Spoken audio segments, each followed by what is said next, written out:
नमस्कार, मैं हूं अशोक व्यास। कार्यक्रम का नाम है वैदिक सॉल्यूशंस और वेदों के द्वारा जो समाधान हम तक आ रहे हैं उन तक हमें ले जाने के क्रम में फिर एक बार हमारे साथ हैं डॉक्टर प्रशांत आचार्य। आपका बहुत बहुत स्वागत है। और आज के दिन गुरु पूर्णिमा के महत्व को याद करते हुए मैं ये पंक्तियां प्रशांत जी की उपस्थिति में आप तक पहुंचा लेना चाहता हूं। गुरुर ब्रह्मा गुरुर विष्णु गुरुर्देवो महेश्वरः गुरु साक्षात परब्रह्म तस्मै श्री गुरवे नमः। तो प्रशांत जी, हमारे परंपरा में गुरु पूर्णिमा के दिन विशेष रूप से वेद व्यास जी के पूजन की परंपरा रही है। और जब हम शिष्य और गुरु के संबंध की बात करते हैं तो जो दीक्षा एक शब्द है वो भी एक तरह से कड़ी के रूप में आता है जो ज्ञान के प्रवाह के लिए। थोड़ा बताएं आप, दीक्षा का अर्थ क्या होता है? देखो, दीक्षा होना, दीक्षित हो जाना, इसका मतलब यह है कि अपना स्वीकार कर लेना, गुरु को स्वीकार कर लेना। गुरु एकदम से स्वीकार नहीं होता था। जब उपनयन संस्कार होता था बालक का, उपनयन माने समीप जाना, गुरु के पास विद्यार्थी जाता था, ब्रह्मचारी जाता था और उसके बाद में वो 3 संविधाएं अपने हाथ में लेकर के जाता था। और 3 संविधाओं का मतलब 3 प्रकार के कर्म हैं, शारीरिक, वाचिक और मानसिक, कि 3 संविधाएं व्यक्ति जब गुरु आश्रम में जा रहा है 3 संविधाएं हाथ में लेकर के, इसका भाव यह है कि मैं गुरु आपके पास में दीक्षित होने आया हूं। तो गुरु उसको भिन्न आसन देता था और गुरु अपने पास रखता था, 3 दिन उपवास रखता था उसका, और उसके बाद में उसका उपनयन संस्कार किया जाता था। तो उस 3 दिन में गुरु शिष्य का परीक्षण करता था और शिष्य गुरु को भी जान लेता था। और एक बड़ा महत्वपूर्ण अथर्ववेद का मंत्र है, इसी संदर्भ में बताता हूं मैं, कि आचार्यो उपनयमानो ब्रह्मचारिणम कृणुते गर्भमन्तः तम तिस्रो रात्रि उदरे बिभर्ति तम दृष्टुम जातम अभिसंयन्ते देवाः। कि आचार्य जब ब्रह्मचारी को उपनयन कराना चाहता है, उसको अपने समीप में लेना चाहता है, तो अपने गर्भ में ले लेता है। आचार्य अपने गर्भ में ले लेता है और तम तिस्रो रात्रि ही उदरे बिभर्ति, कि वो 3 रात्रियों तक, 3 अंधकार वाली सीमाओं तक उसको अपने गर्भ में ही छिपा के रखता है। परंतु जब वो गर्भ से बाद में प्रकट होता है तो बोले उसको देखने के लिए दूर दूर से देवलोग आते हैं। तो यह एक दृष्टांत है, एक रूपक है, यह बात समझाने के लिए कि गुरु का कितना बड़ा महत्व है। जब तक गुरु के गर्भ में ब्रह्मचारी रहता, जैसे माँ के गर्भ में ब्रह्मचारी बालक रहता है, और जब वो बालक का जन्म होता है तो उसका रूप सामने आता है। तो हमारी परंपरा के अंदर प्रत्येक व्यक्ति को, जो भी विद्या से जुड़ा हुआ व्यक्ति है, उसको एक नाम और दिया गया है, उसको कहा गया है कि द्विज। द्विजन्म है, द्विज है, कि दूसरा जन्म जो ले लेता है उसका नाम द्विज है। दूसरा जन्म कौन सा? एक तो माँ के गर्भ से जन्म लिया, दूसरा गुरु के गर्भ से जन्म ले लेता है, तो उस व्यक्ति को द्विज कहते हैं। तो जो विद्यावान व्यक्ति है उसका नाम द्विज है। तो इसमें एक और महत्वपूर्ण बात यहाँ पे मैं बताना चाहता हूँ कि वो 3 रात्रियाँ कौन सी हैं। 3 प्रकार की अविद्या है, हमारी आत्मा पे छाई हुई कालिमा है, अंधकार है, जो हमें नहीं पता, कि जिस ज्ञान का हमें नहीं पता वह ज्ञान हम प्राप्त करने गुरु के पास जाते हैं। तो उसी भाव को वेद मंत्र में व्यक्त किया गया कि 3 बार 3 प्रकार की रात्रियां, अर्थात एक तो सांसारिक ज्ञान की, एक आत्मिक ज्ञान की और एक परमार्थिक ज्ञान, 3 प्रकार की जो सृष्टि है, माने सृष्टि के अंदर जो 3 तत्व हैं, आत्मा, परमात्मा और प्रकृति, उसी से संबंधित 3 रात्रियां, तीनों के प्रति हमारा अज्ञान, उन 3 अज्ञानों को गुरु दूर कर देता है। केवल ऐसा दीक्षांत नहीं होता था हमारा कि एक डिग्री ले ली और वो दीक्षांत हो गया, नहीं, जब तक अज्ञान दूर नहीं होगा तब तक दीक्षांत पूरा नहीं माना जाता। प्रशांत जी के साथ बैठकर जो ज्ञान की सरिता का प्रवाह होता है उसमें स्नान करते हुए आपको कई बार ये विस्मय होता है कि इतना सारा ज्ञान इतनी सहजता से, इतनी सरलता से हम तक पहुंचाने वाले ने स्वयं कितनी तपस्या करके ज्ञान की प्राप्ति की होगी। पर ज्ञान की प्राप्ति के क्रम में, जैसे हम पहले बात कर रहे थे, दीक्षा के संदर्भ को लेते, तो उसी तरफ मैं प्रशांत जी को फिर ले जाता हूँ। और दीक्षा भी तरह तरह से, एक तो जैसे आपने बताया कि स्वीकार लेना जो है वो एक तरह से काव्यात्मक ढंग से भी वो बात को कहा जा रहा है और उसमें गूढ़ अर्थ भी है, पर पुनः जो प्रकट रूप में हम देखते समझते हैं, जो स्पर्श दीक्षा होती है, शक्तिपात ऐसा भी कहते हैं, एक मंत्र दीक्षा है, मंत्र गुरु ने दे दिया, एक दृष्टि दीक्षा देखकर, इनके बारे में भी कुछ बताएं और उसमें विशेष करके मंत्र के साथ जो दीक्षा जुड़ा हुआ है। हमने पहले एक बार चर्चा करी है गायत्री मंत्र के विषय में। तो प्राचीन ग्रंथों में तो जो उपनयन संस्कार है वही वास्तविक दीक्षा होती थी प्राचीन काल में, और हजारों वर्ष तक वह परंपरा हमारे देश में चलती रही। अब उसके बाद में वेदाध्ययन शुरू होता था उपनयन संस्कार के उपरांत, और उपनयन संस्कार के समय यज्ञोपवीत जिसको कहते हैं, जनेऊ भी कहते हैं, वो विद्या से संबंधित है, और उसके अंदर भी 3 तार हैं, 3 धागे होते हैं जो गुरु स्कंध के ऊपर, कंधे के ऊपर डाल देता है कि भी दीक्षित होने का पहचान है। परंतु कालांतर में, बीच के मध्यकाल में, कालखंड में ऐसा हुआ कि प्रत्येक व्यक्ति के लिए संभव नहीं था कि वो वेद अध्ययन करे, वेद के लिए दीक्षित हो। तो उनके लिए गुरुओं ने कुछ विशेष मंत्र चुन लिए, भले ही वो वेद मंत्र हों। फिर कुछ लोगों ने उनके कुछ अंश चुने, फिर उसके बाद में अवैदिक मंत्र भी आ गए। तो उस समय भी उपनयन संस्कार को जब हम विस्तार देखेंगे, उसके अंदर जो आपने कहा कि स्पर्श, आपने कहा कि नेत्र दीक्षा, तो ये सारी बात मूल रूप में उपनयन संस्कार के भीतर विद्यमान है। उपनयन संस्कार का ही एक चरण है, एक भाग है कि शिष्य अपने हाथ के अंदर जल ले लेता है और गुरु अपने हाथ से उस जल को ढक देता है। नीचे थाली होती है और उस समय गुरु अपने हाथ से शिष्य के हाथों को स्पर्श करता है। इस छोटी सी बात का भाव बड़ा गंभीर है। वह यह है कि गुरु ने जो ज्ञान दिया उसको शिष्य उसको संभाल पाएगा या नहीं पाएगा, और साथ में जो गुरु है वो उसके हाथ को स्पर्श भी करे हुआ है। तो स्पर्श दीक्षा का मूल तत्व, मूल भाव वहीं से निकला हुआ है। दूसरी बात, गुरु शिष्य को उच्चारण करा रहा है मंत्र। दीक्षा तो मंत्र की ही होगी।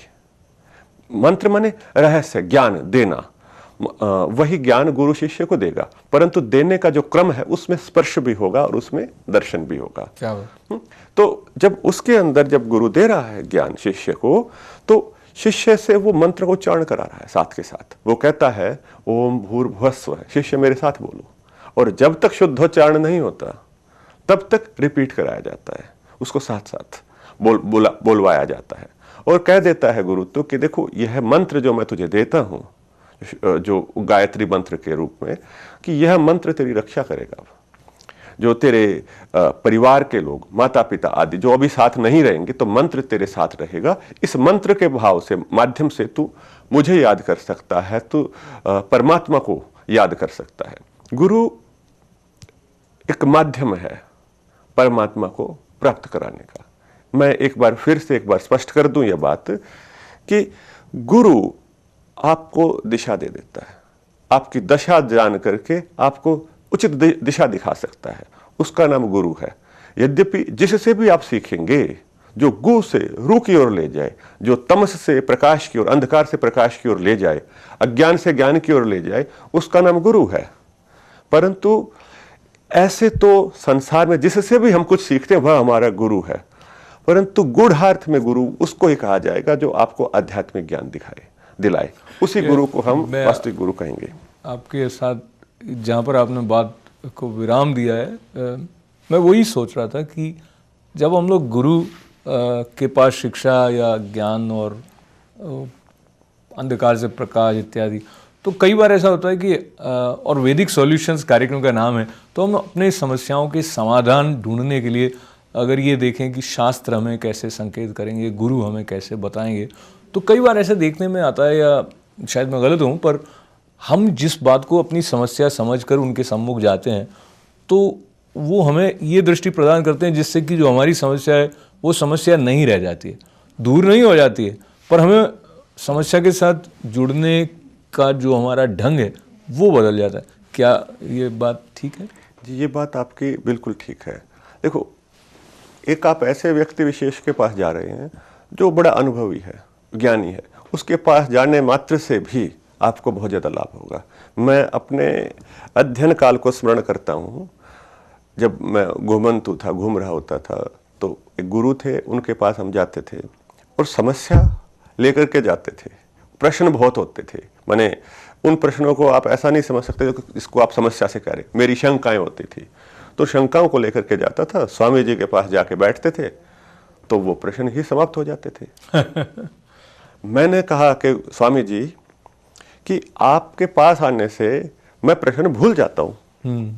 तो बोले, स्वामी जी ने उत्तर दिया कि आप लिख के लेके आया करो। हाँ। लिख लिया करो। उन्होंने सरलता से ये बात कही। अगली बार मैंने लिख के ले गया मैं, और जब मैं लिख के ले गया तो स्वामी जी से मिलने में थोड़ा विलंब था, और मैं उनको पढ़ रहा हूं तो मुझे लग रहा है अरे तो कोई प्रश्न ही नहीं है, तो बड़े सामान्य से प्रश्न, क्यों उनका समय लेना है प्रश्नों के लिए।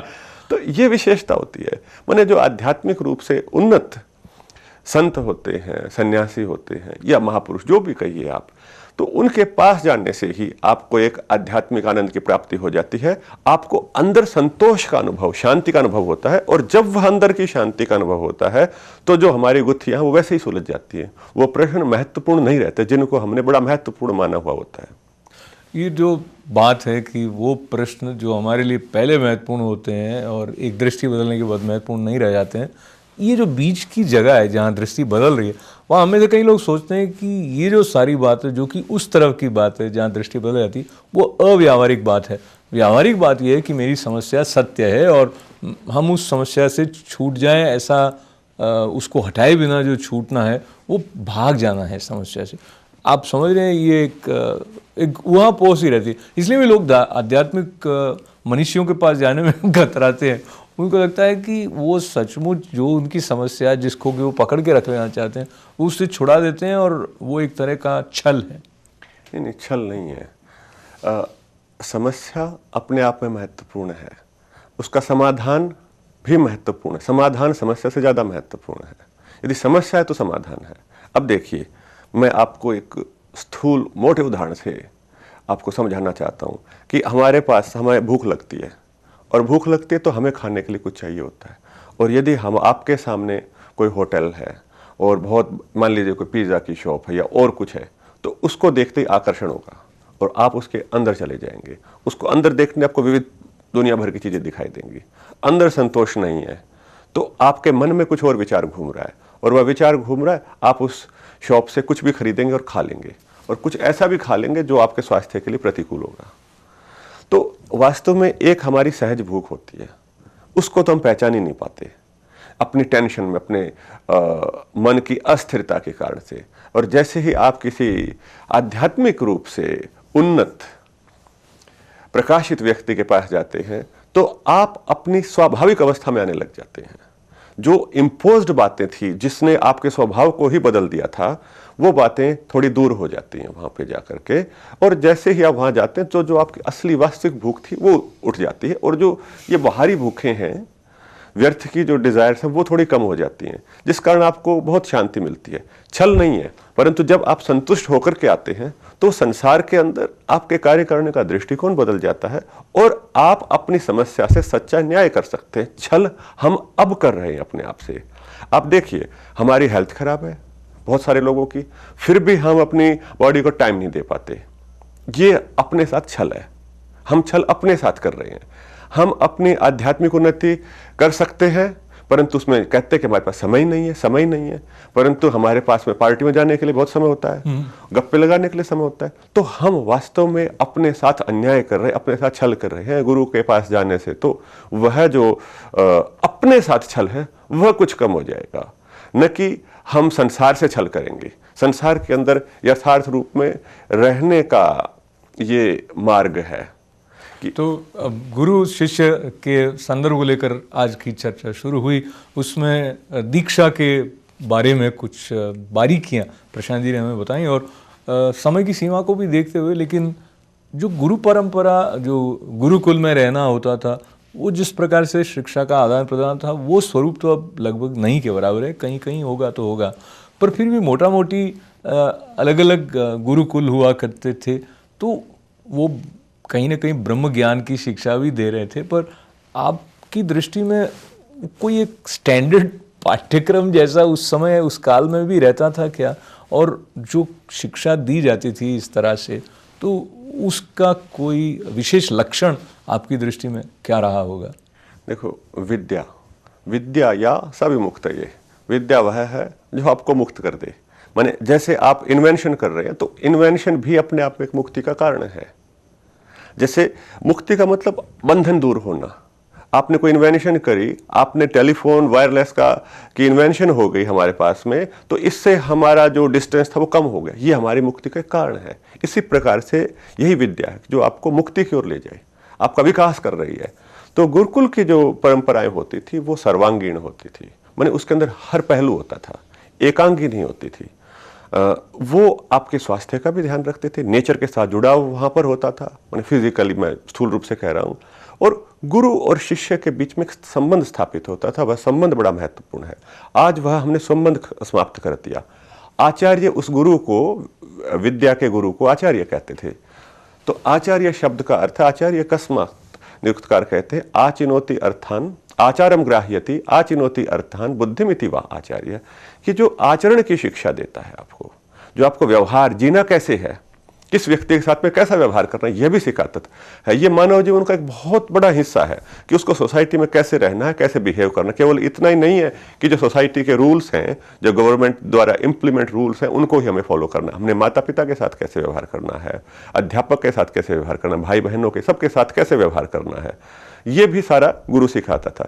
इसके साथ में जो टीचिंग्स होती थी, गुरु उस समय जो उनका दीक्षांत भाषण होता था तैत्तिरीय उपनिषद के अंदर, उसमें स्पष्ट रूप से एक पंक्ति का उल्लेख है, वो बड़ी महत्वपूर्ण पंक्ति है।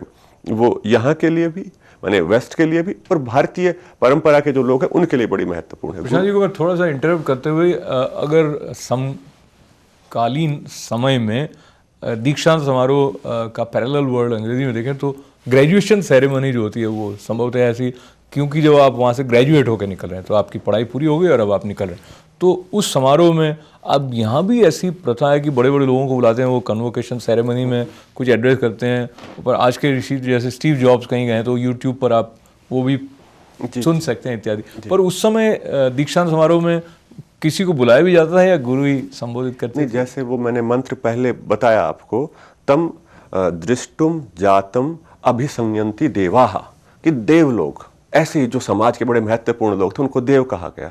वो उस ब्रह्मचारी को जो विद्वान हो गया है, जिसने ज्ञान पूरा कर लिया है, उसका दीक्षांत हो रहा है, उसको देखने के लिए वह देव लोग आते थे। तब मैंने उनको इनविटेशन होता था, तभी तो वो आएंगे। जी, जी, जी। तो सबसे पुराने जो दीक्षांत समारोह कभी हुए हैं तो वो भारत में ही हुए हैं। नालंदा और तक्षशिला विश्वविद्यालयों के इतिहास में उनके दीक्षांत समारोह का वर्णन आता है। मैं एक बात पहले कह रहा था, बड़ी महत्वपूर्ण बात, कि उस समय भी गुरु स्पष्ट रूप से कह देते थे दीक्षांत भाषण के समय कि स्वाध्यायन मा प्रमदः, जो तुमने सीख लिया उसको नहीं छोड़ना, वो जीवन में चलाना है। आगे एक और विशेष बात गुरु कहता है, यानी अस्माकम सुचरितानि तानि एव सेवितव्यानि नो इत्राणि। गुरु कहता है कि देखो मेरे भीतर भी दोष हो सकते हैं। कितनी उदार है हमारी वैदिक संस्कृति, कितने महान विचार है। गुरु कह रहा है कि यानी अस्माकम सुचरितानि, जो हम टीचर्स के जो अच्छे गुण हैं, अरे शिष्य तू उन्हीं को ग्रहण करना, नो इत्राणि, बुरे गुणों को ग्रहण मत करना। तू हमारी कमियां मत ढूंढना। कमियां मनुष्य होने के कारण मनुष्य की कमियां हो सकती है, उनको ही ग्रहण करना, औरों को मत करना, केवल गुणों का ग्राह्य बनना। तो इस प्रकार के उदार विचार भी तब दिए जाते थे। और सत्यम वद धर्मम चर, यही ये जो वाक्य हैं ये दीक्षांत समारोह के हैं कि सत्य बोलना, धर्म का आचरण करना, जो तेरी रिस्पॉन्सिबिलिटीज है, तेरी ड्यूटीज है, उनको तुम ठीक से फॉलो करना। इस प्रकार की प्रतिज्ञाएं वहां पर शिष्य करते थे, गुरु उनको कराते थे।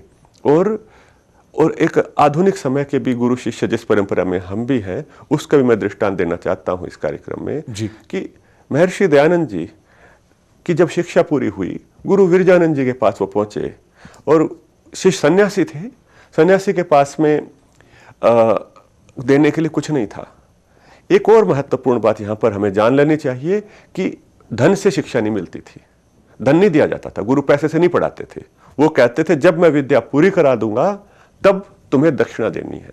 और शिष्य, जो कुछ शिष्य के पास होता था, शिष्य सब कुछ गुरु के चरणों में समर्पण कर देता था, और गुरु को जो आवश्यकता होती थी उतना गुरु रख भी लेता था, बाकी वापस भी कर देता था।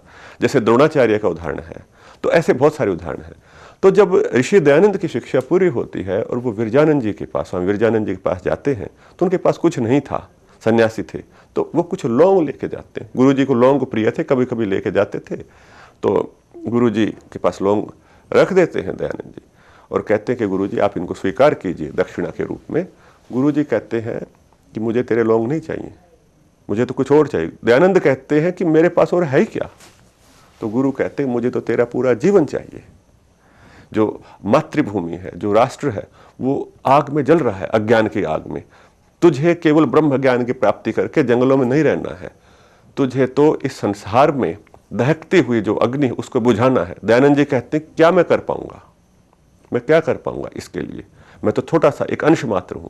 तो बोले अग्नि चाहे जितनी बड़ी हो, जो बूंद है उसका कर्तव्य यही है कि उसमें पड़ जाना, बुझाना। क्या बात। तो दयानंद जी ने जीवन भर गुरु को दी हुई वह दक्षिणा को निभाया। जीवन भर वो सत्य का प्रचार कर, सत्य को फैलाते रहे। लोगों ने उनको विष दिए, जहर दिया, बहुत विरोध किया, परंतु वो अपनी जो गुरु को दिए हुए जो वचन थे, जो उनको गुरु की जो दीक्षा थी, उनसे वो कभी नहीं हटे।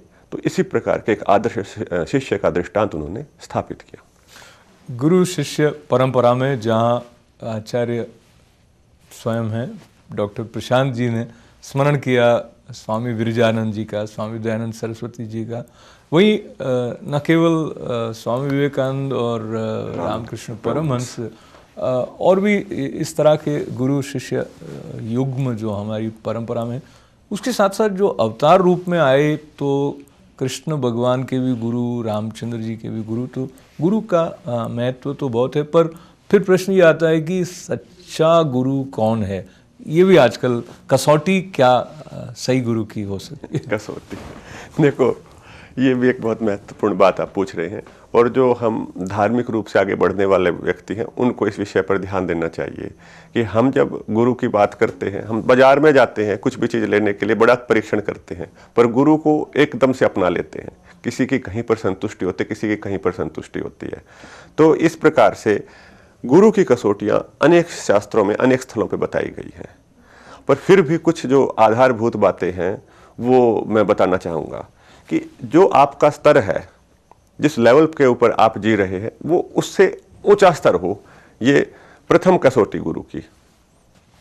दूसरी कसौटी, गुरु का जीवन कैसा है, आध्यात्मिक रूप से गुरु कितना उन्नत है, यह देखना चाहिए। माने इसको देखने का तरीका क्या है? वो आंख बंद करके गुरु कितने ऊंचे स्तर पे जा पहुंचता है, इसको हम नहीं बता सकते, एक आम आदमी नहीं बता सकता, परंतु गुरु का जो व्यक्तिगत जीवन है, जो व्यावहारिक जीवन है, जो सबके सम्मुख आता है, उसको तो हम देख सकते हैं। तो मेरा ऐसा मानना है कि गुरु धारण करने से पहले गुरु के पास कुछ समय रहना चाहिए। अब एक स्वामी जी का कथा आती है, वो दृष्टांत बताते थे कि बोले गुरु जी करने गए और उन्होंने देखा गुरु जी तो बहुत क्रोधी है इतने क्रोधी है। कुछ ऐसे तत्व होते हैं, कुछ ऐसे कारक होते हैं कि जिसको व्यक्ति नहीं छिपा पाता। जो छद्म गुरु हैं, जो छली गुरु हैं, वो नहीं छिपा पाएंगे। बोले गुरु साधु होना चाहिए, स्वादु नहीं होना चाहिए। उसका परीक्षण हो जाएगा भोजन से, कि कैसा भोजन करता है, उससे परीक्षण हो जाएगा गुरु जी का। गुरु जी के वस्त्रों में कितनी रुचि है पहनने में, गुरु जी की और संसार के प्रति कितने आकर्षण है, ये सहज रूप से कोई व्यक्ति बता सकता है, परंतु वह तब तक नहीं बता सकता जब तक गुरु के साथ न रहे। इसीलिए वहां गर्भमंतः शब्द आया है कि गर्भस्थ, गुरु के साथ सानिध्य मिलना चाहिए, तभी शिष्य वास्तव में परीक्षण कर पाएगा। और स्थूल व्यवहार से परीक्षण हो सकता है, जो आंतरिक परीक्षण है वो तो जी आध्यात्मिक दीर्घ लंबी यात्रा होती है, तो वो तो तभी हो पाते हैं। पर फिर भी जो हमें थोड़ा भी आगे लेके जाता है आध्यात्मिक मार्ग पर, वह गुरु होता है, और उस गुरु के प्रति श्रद्धा रखनी चाहिए। परंतु गुरु धारण करने से पहले यदि व्यवहार का परीक्षण हम कर लें, केवल मात्र वह गुरु नहीं जो जिसका चित्र मात्र हमने देखा है, जिसके साथ हम नहीं रहे, तो उससे थोड़ा सा अलग होकर के उसके साथ रहने का हमें प्रयत्न करना चाहिए, क्योंकि यह जो गुरु है यह भी हमारे को पूरे जीवन को प्रभावित करता है, गुरु तत्व। इस प्रकार से तो गुरु तत्व की चर्चा करते हुए शिष्य के बारे में बात न करें तो बात अधूरी रह जाएगी। तो कार्यक्रम समाप्त हो उससे पहले प्रशांत जी से निवेदन की आदर्श शिष्य आपकी दृष्टि में कौन? आदर्श शिष्य, देखो यदि गुरु आदर्श है तो जो शिष्य है वह गुरु को समर्पण मात्र कर दे, वह आदर्श शिष्य है। और जो गुरु की बताई हुई जो बात है उसके ऊपर मन वचन और कर्म से धारण कर ले, वही आदर्श शिष्य है। शिष्य का वर्ण कौन सा है यह निर्भर करता है। शिष्य के वर्ण का निर्धारण गुरु करता था कि तू ब्राह्मण है, तू क्षत्रिय है, तू वैश्य है अथवा तू शूद्र, जब वो गुरु के साथ में न्यूनतम 12 वर्ष बिता लेता था। ऐसा जन्मना व्यवस्था प्राचीन काल में नहीं थी। सत्यकाम जाबाल इत्यादि की कथाएं भी उपनिषदों में आती हैं कि गुरुओं ने उनको ब्राह्मणत्व दे दिया, कि जिसके जीवन के अंदर जिसका कर्म जैसा था वैसा गुरु ने बता दिया। तो गुरु ने जैसा शिष्य है उसको जैसी व्यवस्था बताई है, जैसा उसका कर्तव्य बताया है, वैसा वह करे, वही आदर्श शिष्य है। और गुरु के प्रति, परीक्षित गुरु के प्रति आपके मन में दुर्भाव नहीं आना चाहिए। इसी से हमारी जो संस्कृति है, हमारी परंपरा टिकी हुई है, और यही संस्कृति और परंपरा दीर्घ काल तक आगे बढ़ेगी। और यह गुरु शिष्य परंपरा ही हमारी संस्कृति, हमारी सनातन संस्कृति की संवाहक है। इसी परंपरा के माध्यम से संस्कृति आगे प्रवाहित हो रही है। तो जो प्राचीन आदर्श हैं, प्राचीन गुरु शिष्य के जो आदर्श हैं, उन्हीं आदर्शों को अब भी आज के शिष्य को भी धारण करना चाहिए, फॉलो करना चाहिए, जिससे हम सच में अपने गुरु के शिष्य हो पाएं। और गुरु की जो बताई हुई बात है, और गुरु का महत्व यह भी है कि गुरु ने जिस विद्या को, जिस वाक्य को सीखने वर्षों लगाए, वह शिष्य को थोड़े काल में दे सकता है। यह गुरु शिष्य परंपरा का महत्व है। तो शिष्य गुरु की दी हुई विद्या को सच में धारण करे, और जितना उससे तप हो पाए वह तप उसको करना चाहिए, जितना वह संघर्ष कर पाए वह करना चाहिए। तो एक संदर्भ में यूँ भी कहा जाता है कि काल जो है वो भी हमारा गुरु है, समय गुरु रूप में है। और समय का अब ये संकेत है कि हमारा जो आज का ये सत्संग रूपी और समृद्धि करने वाला संवाद है डॉक्टर प्रशांत आचार्य जी के साथ वैदिक सॉल्यूशन में, उसको दिया जाए विराम। और फिर एक बार आपके साथ ये याद करते हुए कि ऐसे मनीषी डॉक्टर प्रशांत जी जैसे न्यूयॉर्क शहर में हमारे बीच हैं, उनके फ़ोन नंबर आपको दिखाई दे रहे थे। वो कर्मकांड के अलावा योगा सिखाने के साथ साथ अन्य कई संदर्भों में उनसे आप संपर्क करें तो लाभ प्राप्त कर सकते हैं। इस बात का स्मरण करते हुए आपका हमारे साथ बैठने के लिए बहुत बहुत धन्यवाद। धन्यवाद। हमारे साथ बने रहने के लिए आप सभी का आभार। अशोक व्यास को अनुमति दें। नमस्कार।